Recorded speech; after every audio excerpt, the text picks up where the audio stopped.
കടഞ്ഞു പിഴിഞ്ഞു രചിച്ചതീ ഭാഗവതം മഹാവേദസാരം മഹാവേദസാരം.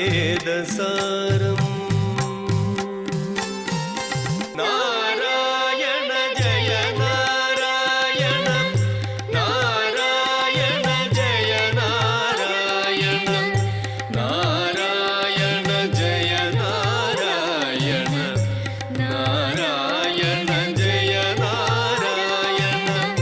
സത്തുക്കൾ നിത്യമായി പാരായണം ചെയ്യും ഉത്തമവേദമീ ഭാഗവതം. സത്തുക്കൾ നിത്യമായി പാരായണം ചെയ്യും ഉത്തമവേദമീ ഭാഗവതം. അഷ്ടാദശ പുരാണങ്ങളിലേറ്റവും ഇഷ്ടമായി കണ്ടതീ ഭാഗവതം. അഷ്ടാദശ പുരാണങ്ങളിലേറ്റവും ഇഷ്ടമായി കണ്ടതീ ഭാഗവതം. നാരായണ ജയ നാരായണ നാരായണ ജയ നാരായണ നാരായണ ജയ നാരായണ നാരായണ ജയ നാരായണ.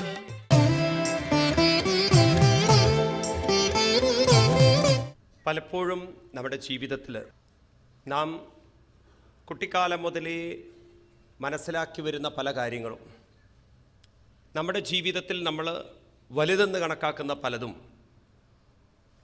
അത് നമ്മൾ കുറേ ജീവിതത്തിൻ്റെ പുറകോട്ട് പോകുമ്പോഴാണ്, അല്ലെങ്കിൽ ജീവിതത്തിൻ്റെ പ്രായമേറി വരുന്ന സമയത്താണ് ഇതൊന്നും വലിയ കാര്യങ്ങൾ ആയിരുന്നില്ല നമ്മൾ തിരിച്ചറിയുന്നത്.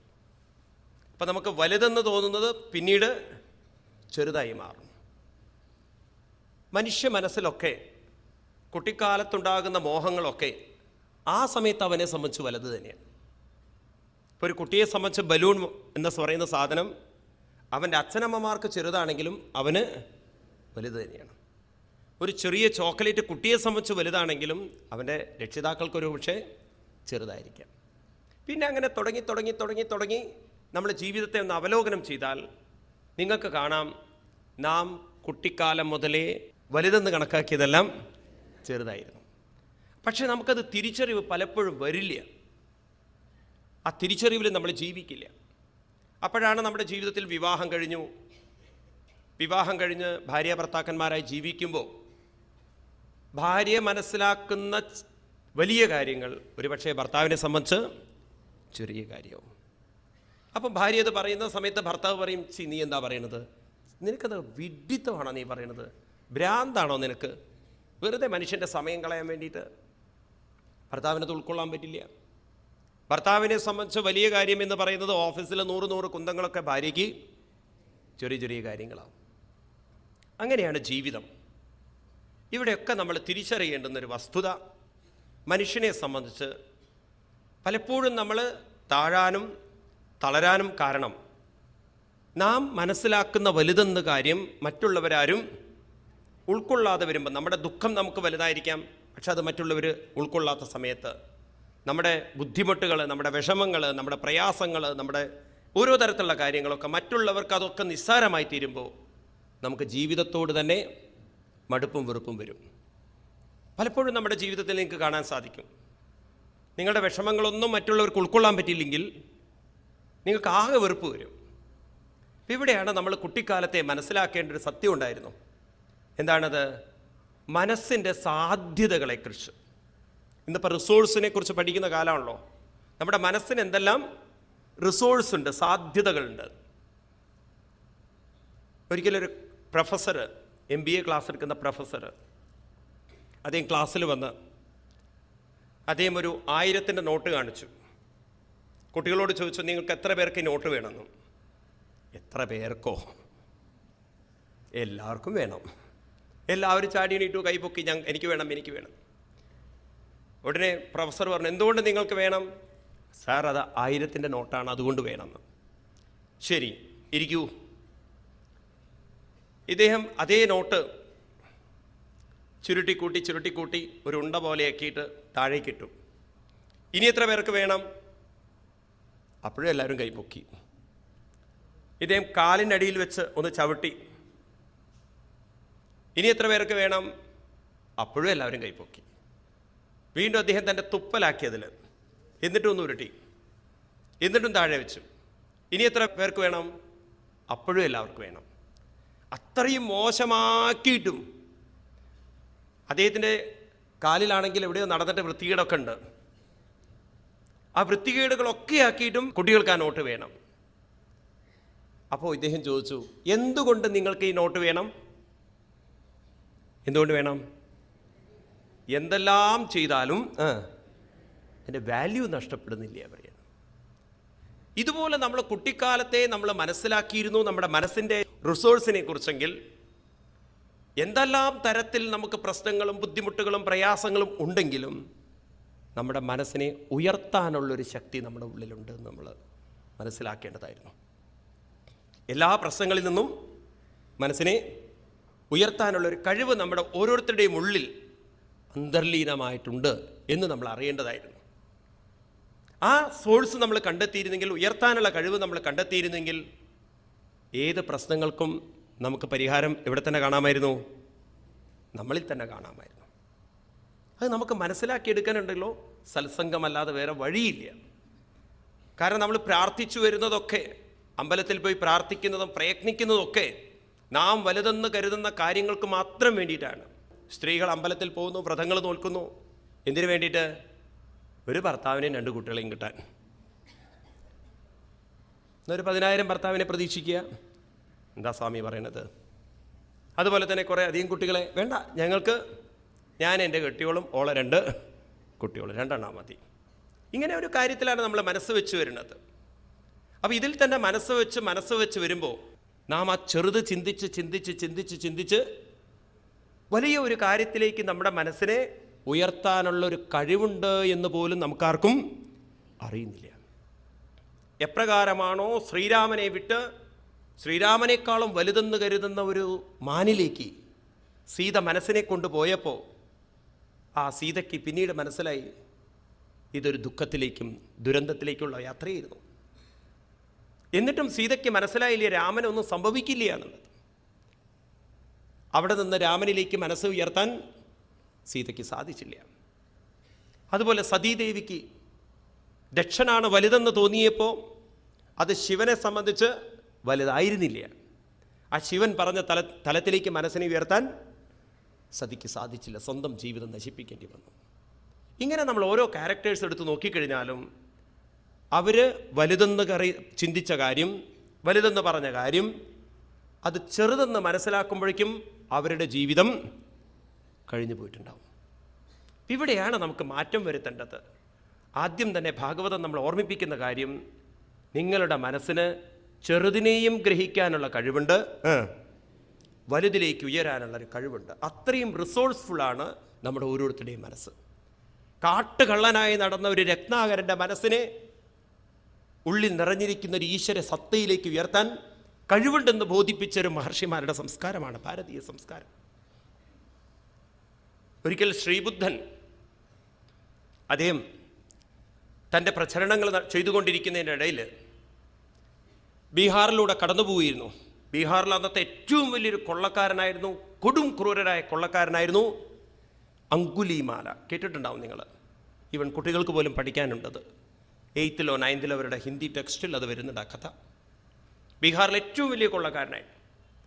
അവൻ്റെ സ്വഭാവമാണെങ്കിലോ പിടിക്കുന്ന ആളുകളുടെ കൈ വെട്ടിമുറിച്ചിട്ട് എന്നിട്ട് ആ വിരലുകൾ എടുത്തിട്ട് അത് കോർത്തുകൊണ്ട് മാലയണിഞ്ഞ് അതിൽ ആനന്ദിക്കുക. അതും ദിവസവും ഫ്രഷ്, നമ്മുടെ ഭഗവാന്മാരെ പോലെയാണ്. ഫ്രഷ് മാല വേണം അവന്. അപ്പം കാണുന്നവൻ്റെ കൈ വെട്ടി ആ വിരലെടുത്ത് കഴുത്തിലിട്ടുകൊണ്ട് ആനന്ദിക്കുന്ന അങ്കുലിമാല വസിക്കുന്ന കാട്ടുപ്രദേശത്തൂടെ ശ്രീബുദ്ധന് പോവേണ്ടി വന്നു. അദ്ദേഹത്തിൻ്റെ ശിഷ്യന്മാർ തടുത്തു. അരുത് ഗുരു, അങ്ങയുടെ ജീവിതം അങ്ങ് പണയപ്പെടുത്തുകയാണ്, ഞങ്ങൾക്ക് വലിയൊരു ഗുരുവിനെ നഷ്ടപ്പെടും, അങ്ങ് പോവരുത്. അദ്ദേഹം പറഞ്ഞു, എൻ്റെ നിയോഗം അതാണ്, എനിക്കതിലൂടെ പോയേ പറ്റുള്ളൂ, നിങ്ങൾക്ക് എൻ്റെ വഴി തടയാൻ പറ്റില്ല. നിങ്ങൾക്ക് വേണമെങ്കിൽ വരാതിരിക്കാം, വരാം, പക്ഷേ എൻ്റെ വഴി തടയാൻ പറ്റില്ല. അദ്ദേഹത്തിന് അത്ര ക്ലാരിറ്റി ആയിരുന്നു. അദ്ദേഹം പതുക്കെ പതുക്കെ നടക്കുന്നു. മുന്നോട്ട് നടന്ന് അങ്കുലിമാല വസിക്കുന്ന ആ പ്രദേശത്തൂടെ എത്തുമ്പോൾ ഗുരു ബുദ്ധൻ തിരിഞ്ഞു നോക്കി തൻ്റെ പുറകിൽ എത്ര പേരുണ്ടെന്ന്. ഒരു ശിഷ്യൻ പോലും കൂടെ പോയില്ല എന്നാണ്, ഒരാൾ പോലും പോയില്ല. പക്ഷെ ബുദ്ധന് ഭയം വന്നില്ല, ബുദ്ധൻ തളർന്നില്ല, പതറിയില്ല. അദ്ദേഹം വീണ്ടും മുന്നോട്ട് കാൽവെച്ചു. അപ്പോഴാണ് ഉച്ചത്തിലൊരു അട്ടഹാസം കേൾക്കുന്നത്, നിൽക്കവിടെ എന്ന്. അലറിക്കൊണ്ട് കൊടും ക്രൂരനായിരിക്കുന്ന വലിയൊരു വാളുമായി ഓടിയെത്തുന്ന അങ്കുലിമാലയെ കണ്ടപ്പോൾ ശ്രീബുദ്ധൻ അപ്പോഴും ഒരു പരിഭ്രമം വന്നില്ല. ഈ ശരീരത്തിന് മരിക്കാനുള്ള നിയോഗം അങ്ങനെയാണെങ്കിൽ അത് പോയാലും എൻ്റെ മനസ്സിനെയോ എൻ്റെ മനസ്സുറപ്പിച്ചിരിക്കുന്ന ഭഗവാനിൽ നിന്നോ ആത്മാവിൽ നിന്നോ മനസ്സിനെ അടർത്തിയെടുക്കാൻ ഒരു അങ്കുലിമാലയ്ക്കും സാധ്യമല്ലെന്ന ദൃഢമായ ബോധ്യം ബുദ്ധനെ മുന്നോട്ട് നയിച്ചു. അവൻ ഓടി വന്നു. വെട്ടാൻ വേണ്ടി വാളോങ്ങിയതും ശ്രീബുദ്ധൻ പുഞ്ചിരിച്ചുകൊണ്ട് ചോദിച്ചു. ഒരു വളരെ പുഞ്ചിരിയോടുകൂടിയിട്ടാണ് ചോദിക്കുന്നത്, അങ്കുലിമാല, നീ എത്രയോ ആളുകളുടെ വിരലുകൾ വെട്ടി എത്രയോ മാലകൾ അണിഞ്ഞു, നിനക്ക് തോന്നുന്നുണ്ടോ ഇതെല്ലാം നിന്നെ സന്തോഷിപ്പിക്കുന്നു എന്ന്? നിനക്ക് തോന്നുന്നുണ്ടോ നീ ഭയത്തിൽ നിന്ന് മുക്തനാണെന്ന്? നിനക്ക് തോന്നുന്നുണ്ടോ ഇതൊന്നും നിൻ്റെ പിന്നാലെ ഈ കർമ്മങ്ങളൊന്നും വരുന്നില്ല എന്ന്? അങ്കുലിമാല, ഒരുപക്ഷെ നീ എൻ്റെ വിരലുകൾ വെട്ടിയേക്കാം, എനിക്ക് പേടിയില്ല. പക്ഷെ ഒന്ന് ഞാൻ പറയാം, കാലം നിന്നെ ഇതേ ദുരന്തങ്ങളിലൂടെ കൊണ്ട് നയിക്കും, നീ മറന്നു പോകരുതത്. ഞാൻ അനവധി ജീവിതങ്ങൾ കണ്ടുവന്നവനാണ്, എൻ്റെ ജീവിതം ഞാൻ പരിവർത്തനം വരുത്തിയതാണ്. നിനക്കും പരിവർത്തനം ചെയ്തുകൂടെ? നിന്നിൽ നല്ലൊരു വിടരുന്ന റോസുണ്ടല്ലോ, ഈ ലോകത്തിന് മുഴുവൻ സുഗന്ധം പകരാൻ പറ്റുന്ന റോസുണ്ടല്ലോ, നിനക്ക് എന്തുകൊണ്ടത് വിടർത്തിക്കൂടാ? നീ എന്തിനു വെറും മുള്ളായിട്ട് നിൽക്കണം? അങ്കുലിമാലയ്ക്ക് തൻ്റെ കണ്ണിൽ നോക്കി ബുദ്ധൻ പറഞ്ഞ വാക്കുകൾ എവിടെയോ ചില ഇലക്ട്രിക് വേവ്സുകൾ അദ്ദേഹത്തിൻ്റെ ഉള്ളിലുണ്ടാക്കി. അദ്ദേഹത്തിന് മനസ്സിലായി, ശ്രീബുദ്ധൻ പറയുന്നത് പോലെ ഇപ്പോൾ ഞാൻ മുള്ളിലാണ് മനസ്സ് വെച്ചിരിക്കുന്നെങ്കിൽ എന്നിൽ ഉറങ്ങിക്കിടക്കുന്നൊരു റോസുണ്ട്, അത് വിടർത്താനുള്ള കഴിവും എന്നിലുണ്ട് എന്നാണ് ബുദ്ധൻ പറയുന്നത്. ആ റിസോഴ്സ് എന്നിലുണ്ടെങ്കിൽ ഞാനത് വിടർത്തിയിട്ടില്ലെങ്കിൽ എനിക്ക് വലിയൊരു നഷ്ടം സംഭവിക്കും.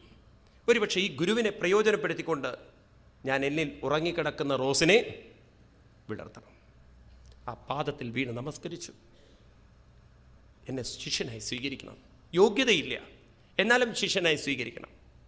ശ്രീബുദ്ധൻ 2 കൈകളെ കൊണ്ട് അയാൾ എടുത്തുകൊണ്ട് പുറകിൽ തലോടിക്കൊണ്ട് പറഞ്ഞു, നിൻ്റെ പാപങ്ങളെ മുഴുവൻ ഞാൻ ഏറ്റെടുത്തിരിക്കുന്നു. ഇനി നിന്നിൽ പാപങ്ങളൊന്നുമില്ല. ഇന്ന് മുതൽ നീ എൻ്റെ ശിഷ്യനാണ്. ഇന്നു മുതൽ ഞാൻ പറയുന്ന മന്ത്രമല്ലാതെ മറ്റൊന്നും നീ സ്മരിക്കാൻ പാടില്ല. നീ ചെയ്ത പാപങ്ങളൊന്നും നീ സ്മരിക്കാൻ പാടില്ല. അത് മുഴുവൻ ഞാൻ ഏറ്റെടുത്തിരിക്കുന്നു എന്ന് പറഞ്ഞുകൊണ്ട് ആ അങ്കുലിമാലയുടെ ജീവിതം പരിവർത്തനം വരുത്തുമ്പോൾ നേരത്തെ മുള്ളായി നിന്ന മനസ്സ് ഒരു റോസ് മുട്ടായി, പിന്നീടത് ക്രമേണ വിടർന്ന് പിന്നെ ചരിത്രത്തിൻ്റെ അവസാനങ്ങളിലേക്ക് നമ്മൾ നോക്കിക്കഴിഞ്ഞാൽ ബുദ്ധമതം ജപ്പാനിൽ പ്രചരിപ്പിച്ചത് ഈ അങ്കുലിമാലയാണ്.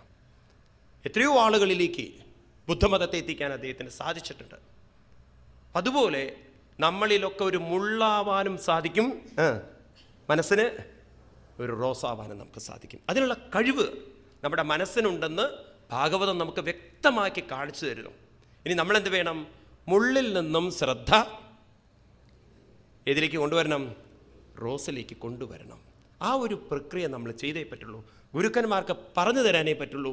നിങ്ങളിൽ മുള്ളുമുണ്ട്, നിങ്ങളിൽ റോസുമുണ്ട്. അവർക്ക് പറഞ്ഞു തരാനേ പറ്റുള്ളൂ, അവർക്ക് വഴി കാണിച്ചു തരാനേ പറ്റുള്ളൂ. പോവേണ്ടത് നമ്മളാണ്.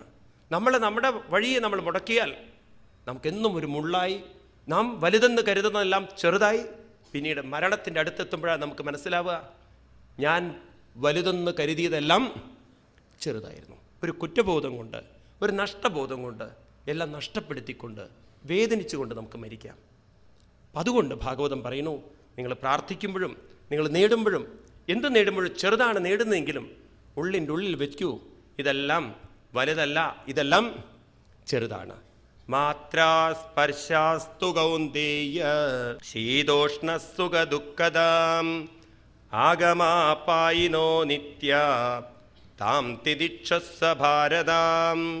അർജുന, ഏത് അനുഭവങ്ങളും കുറച്ചു നേരത്തേക്ക് നമ്മളെ സ്പർശിക്കും, അത് കഴിഞ്ഞാൽ അത് വീണ്ടും തിരിച്ചു പോവും. അതുകൊണ്ട് അങ്ങനെയുള്ള അനുഭവങ്ങളിൽ നീ മനസ്സ് വയ്ക്കുമ്പോൾ നീ മനസ്സിലാക്കണം, ഇതൊന്നും പെർമനൻ്റായിട്ട് നമ്മുടെ കൂടെ ഉള്ളതല്ല. സ്ത്രീകൾ വ്രതം നോൽക്കുന്ന ഭാഗം 18-ാമത്തെ അധ്യായത്തിലെ 19-ാമത്തെ ശ്ലോകം ഞാൻ പറഞ്ഞു. വീണ്ടും അതൊന്നുകൂടി ഓർമ്മിപ്പിക്കുകയാണ് നിങ്ങളെ. സ്ത്രീയോ വ്രതൈസ്ത്വാ ഹൃഷികേശരം സ്വതോ ഹി ആരാധ്യലോകേ പതിമാശതേന്യം താസം ന ദേവൈ പരിപാന്ത്യപത്യം പ്രിയം ധനായുംഷി യദോ അസ്വതന്ത്ര. നാം ക്ഷേത്രങ്ങളിൽ പോയി പ്രാർത്ഥിക്കുമ്പോൾ നമുക്ക് തോന്നുന്നു, ഒരു ഭർത്താവിനെ കിട്ടിയാൽ, 2 കുട്ടികളെ കിട്ടിയാൽ, ഒരു വീട് കിട്ടിയാൽ, കുറേ സുഖസൗകര്യങ്ങൾ കിട്ടിയാൽ നമ്മുടെ ജീവിതം ഏറെക്കുറെ പൂർണ്ണമായി. പക്ഷേ തിരിച്ചറിയൂ, ഇന്ന് നാം പൂർണ്ണമാവും എന്ന് കരുതുന്നതെല്ലാം പിന്നീട് നിങ്ങൾ പറയും, ഇതൊന്നും ആയിരുന്നില്ല എന്നെ പൂർണ്ണമാക്കേണ്ടത്. ഇതെല്ലാം അനിത്യമസുഖം ലോകം ഇമം പ്രാപ്യ ഭജസ്വമം. കുറേ കഴിയുമ്പോഴേ നമ്മളെ തിരിച്ചറിയുള്ളൂ. നമ്മുടെ ഈ ആരോഗ്യമുണ്ടല്ലോ, ഈ ശരീരമുണ്ടല്ലോ, അത് ചുക്കിച്ചുളിഞ്ഞ് രോമങ്ങളൊക്കെ കൊഴിഞ്ഞ് അന്ന് നമ്മൾ തിരിച്ചറിയും ഈ ശരീരം നമുക്ക് വലുതായിരുന്നില്ല എന്ന്. പക്ഷെ അതിൻ്റെ യൗവനത്തിൽ നമുക്ക് തിരിച്ചറിയില്ല അത്. അതുകൊണ്ടായിരിക്കും ഈ ജനറേഷൻ ഗ്യാപ്പ് വരുന്നത്. കുട്ടികൾ പറയുന്നത് അവർക്ക് വലുതെന്ന് തോന്നുന്നത് മുതിർന്നവർക്ക് എപ്പോഴും ചെറുതായിരിക്കും. അപ്പോൾ അവർ പറയും ഈ വഴിക്കല്ല പോകേണ്ടത്, നോക്കൂ അത് വിടൂ എന്ന് പറയുമ്പോൾ അവർക്കത് മനസ്സിലാവില്ല. ശരിയല്ലേ? ഇത് നമുക്ക് അവരെ കൺവിൻസ് ചെയ്യാൻ പറ്റില്ല. പ്രായമുള്ളവർ പറയുന്നത് അവരുടെ അനുഭവത്തിൽ നിന്നാണെങ്കിൽ ചെറുപ്പക്കാർക്കത് മനസ്സിലായിട്ടില്ല, ചെറുതാണെന്ന്. അവർക്കത് വലുത് തന്നെയാണത്. ഇപ്രകാരം നമ്മളോട് പറയുന്നു, നമ്മൾ ഏറ്റവും വലുതായി കാണേണ്ടത്, വലുതിലേക്ക് ഉയരാനുള്ളൊരു കഴിവ് നമ്മുടെ മനസ്സിലുണ്ട്. ഏതു തന്നെയാണ് വലുത്? സവൈ പതിസ്യൽ അകുതോ ഭയസ്വയം സമന്തദപ്പാദിഭയാതുരം ജനം സയേകയേവേതരദാമിതോ ഭയം നൈവാത്മലാഭൽ അതിമന്യതേ പരം.